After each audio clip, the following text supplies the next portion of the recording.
I unfortunately was never one of those accepted invitation. Unfortunately, I would beetle along getting onto to Romansfontein, and I never understood what actually happened here a long, long time ago. It was only recently that our buffalo herding with Alton and Mike and Red Klipfontein that Mike and I started talking, and Mike was given some documents which, when I was bored, I read, and became quite fascinated with this, and started asking questions to myself. Well, why was this battle so important? Why was there war? What actually happened? And I then, once I got back home, got some books and started reading, and I was fascinated with what actually happened here, and I'd like to try and share with you what I've learned. And to understand that, we've got to go back in history, way back to when Vasco da Gama came around the Cape of Good Hope. Before we go back there, I just want to bring you back here to try and orientate yourself in our location. We're seated on the slopes of Kiesibach, although it's not proper Kiesibach. But all the history books, if you do go and read, they'll call this Kiesibach. But apparently the proper Kiesibach is way over there. But for this talk, I'm going to call it Kiesibach. Over there is a Van Zyl farmhouse that was farming at that time. Way in the distance over there was a coal mine, a great Seerkat coal mine, with a narrow gauge train, a narrow gauge railway line running through Madeleine and Dries' farm.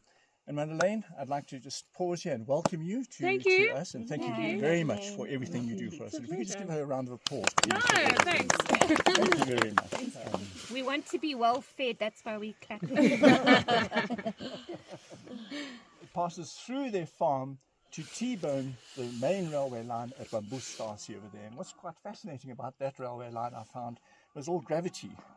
Load the trucks with coal, and it was just gravity that would roll it down to over there.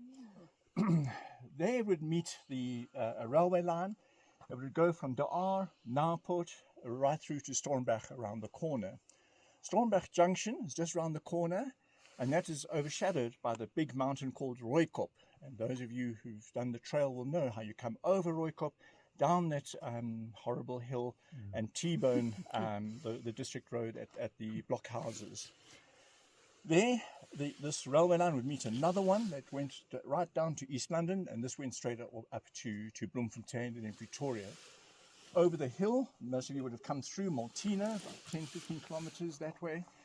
Another 80 kilometers further that way will be Stakstroom, the small little town, and further on we got East London. So that's basically, and then I forgot to mention, in the distance over there on the horizon will be Aliwal North, there'll be Burgersdorp, then the Orange River, the border between the Cape Colony and the Orange Free State over the river.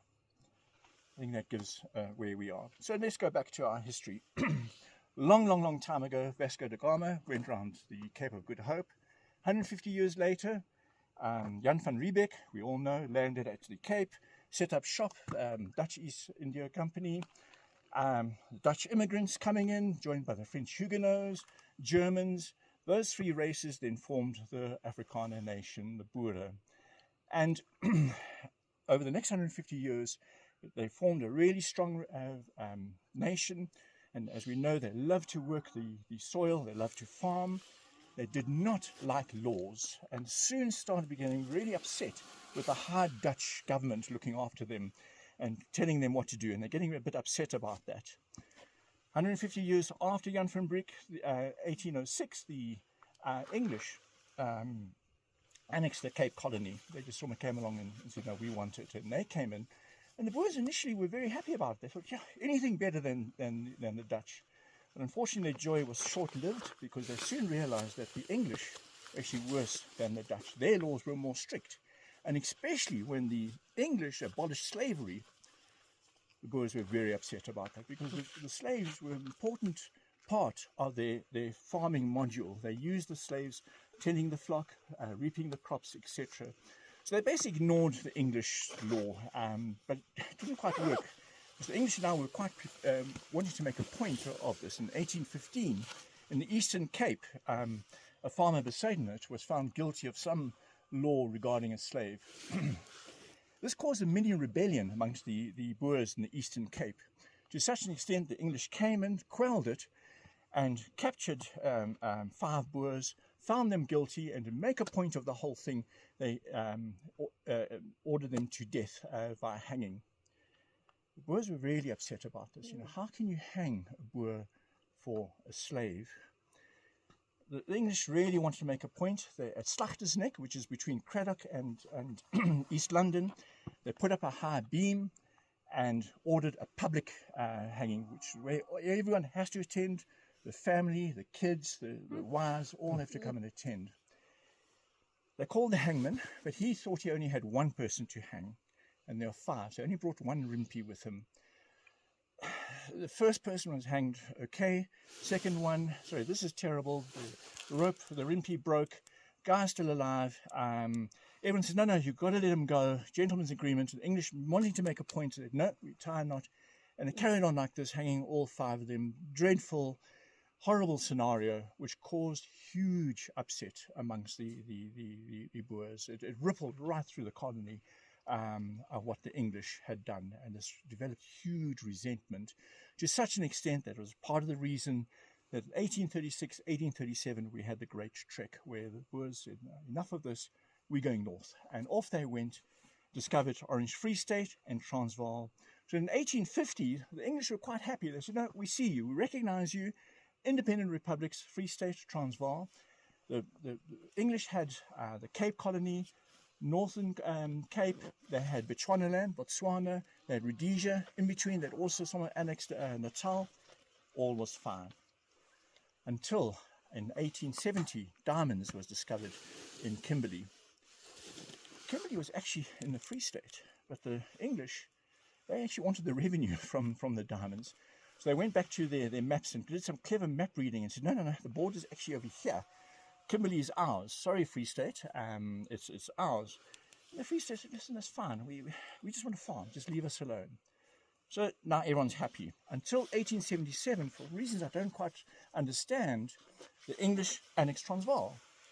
The Boers initially were a bit shell-shocked about this. Eventually they started forming themselves into commandos, started fighting, and defeated the British at Amajuba in 1881. Boers were jubilant. The Transvaal is ours. The English went back into Natal, had to think about it and realized, but actually, what are we fighting for? Why do we want Transvaal? And there was no political will to take it further. And English said, fine, have Transvaal. All was fine until 1886, when gold was discovered on the Witwatersrand. Paul Kruger realized, the president of Transvaal realized, this is trouble now.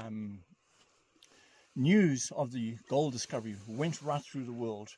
They'd known of how people had made a fortune in Kimberley, and they thought, now's our time. So people just came pouring in from all over the world, especially from England, to such an extent that all these people in the Witwatersrand trying to make a quick buck came to 60,000 people, outnumbered the number of voting Boers, which were 30,000. And the Boers realized, we are sitting on a problem here. We're a republic, but if we allow these people to vote, we're going to be outnumbered.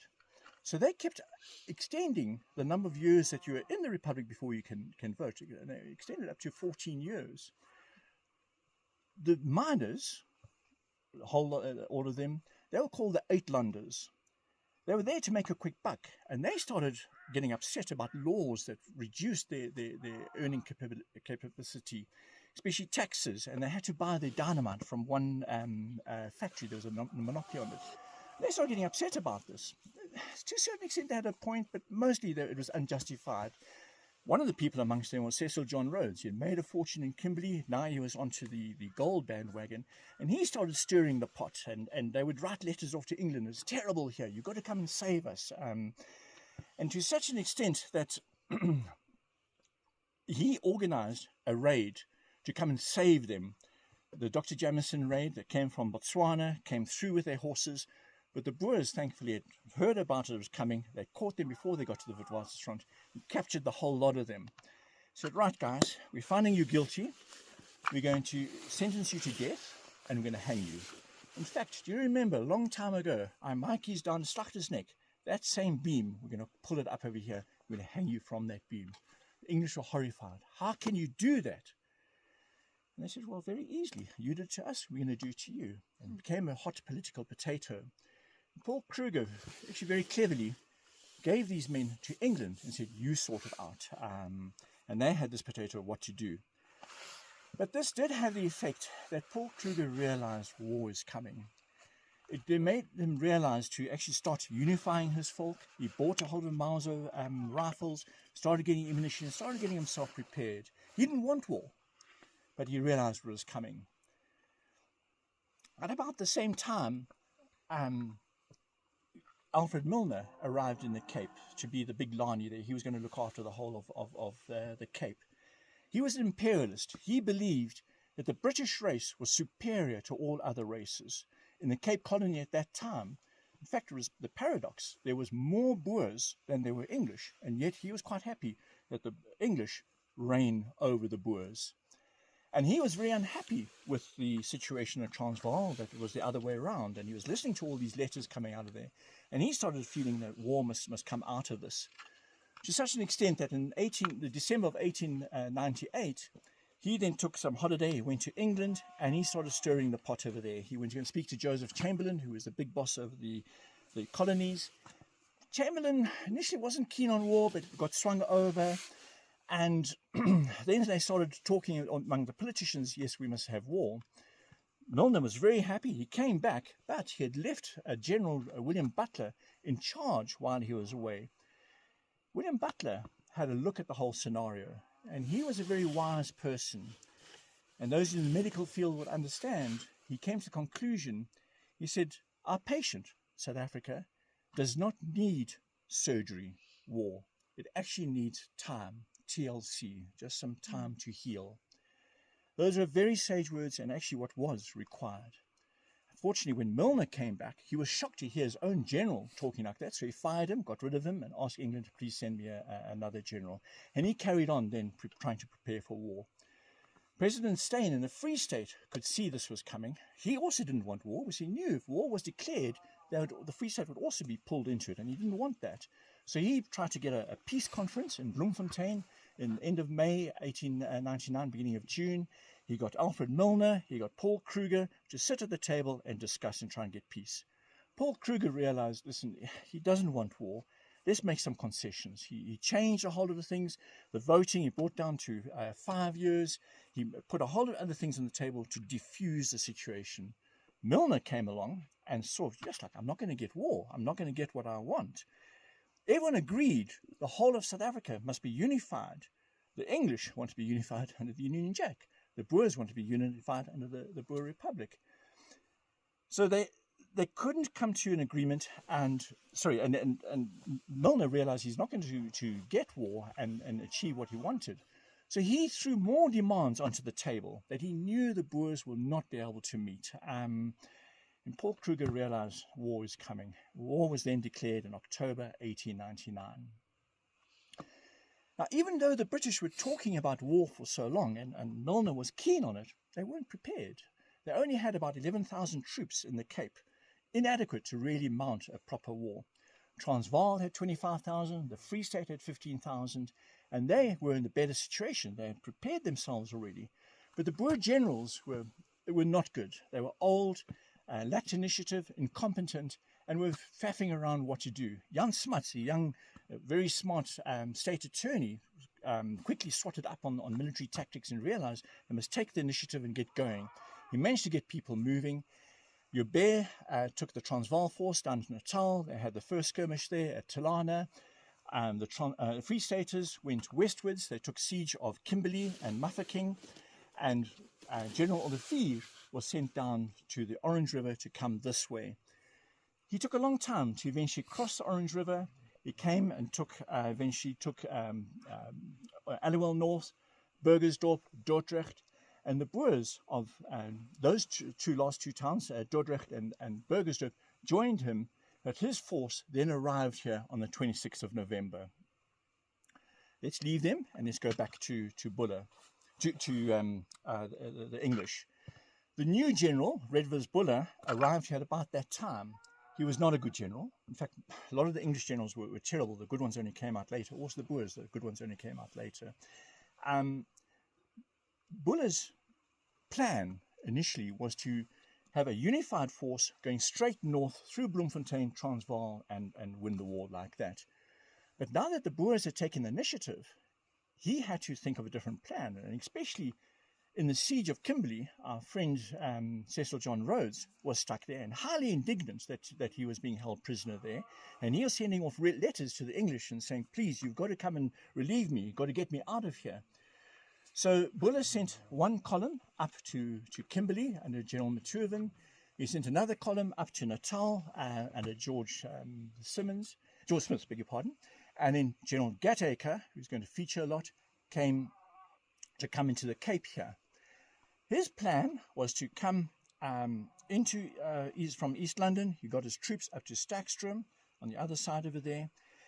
And he hatched a plan that he wanted to have a decisive, he knew the Boers were here, he wanted to have a decisive battle with the Boers to smash them, make a real statement of demolishing the Boers. And the reason for that is that the Boers knew that they did not have enough troops.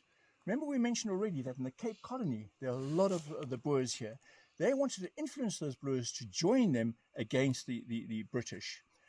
Gatacre knew that, and he wanted to have one huge, quick, decisive battle to wipe out any enthusiasm the Cape Boers might have to join the Transvaalers and the Free Staters.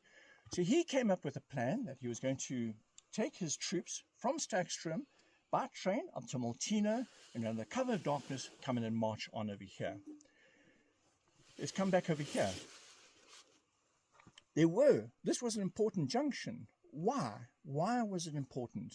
The English knew it was important. They had already had 400 Berkshire infantry stationed at the station of Stormberg. They had built entrenchments, they had stores, they had built 5 forts. Madeleine took us to see one of the forts up there. The blockhouses weren't there at the time, and that came later on in the war.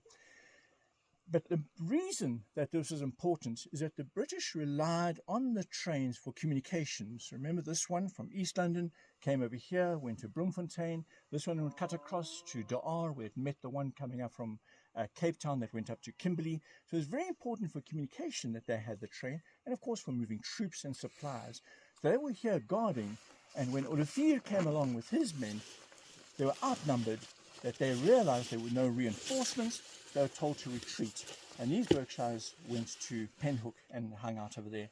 So Olivier came along here with 4 commandants. They split up amongst themselves. Sonnepoel was at the Stormberg junction. He took 60 of his men and planted them over here.